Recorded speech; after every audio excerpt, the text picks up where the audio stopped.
Master your English. Everyday activities. Vacuuming and sweeping. Hello, English learners. Today, we're going to delve into the world of household chores, specifically bedroom chores, and focus on one everyday activity, vacuuming or sweeping. It's important to understand and use these words correctly as they are common tasks in our daily lives. Let's get started. First things first, let's understand these two terms, vacuuming and sweeping. Vacuuming refers to the action of cleaning a surface, often a floor, using a vacuum cleaner.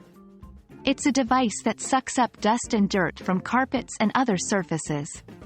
Example sentence: I am vacuuming my bedroom to make sure it's free of dust.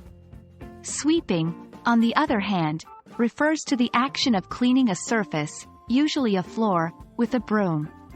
A broom is a long-handled brush of bristles used for sweeping up dust or dirt.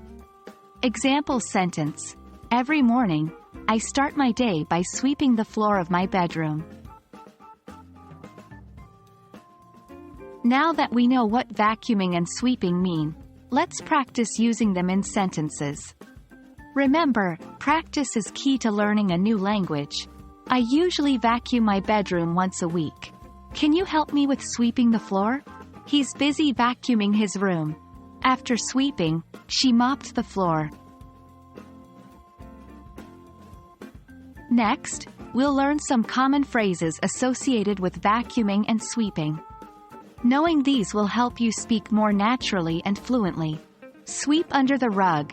This phrase means to conceal or ignore a problem instead of confronting it. Vacuum packed. This term refers to a method of packaging that removes air from the package prior to sealing. Great job, learners! Now you can confidently use the words vacuuming and sweeping in your daily English conversations. Keep practicing these words and their uses to remember them better. Remember, language learning is a journey. The more you use and practice, the better you get. Keep sweeping away those language barriers, and we'll see you in the next video. Happy learning!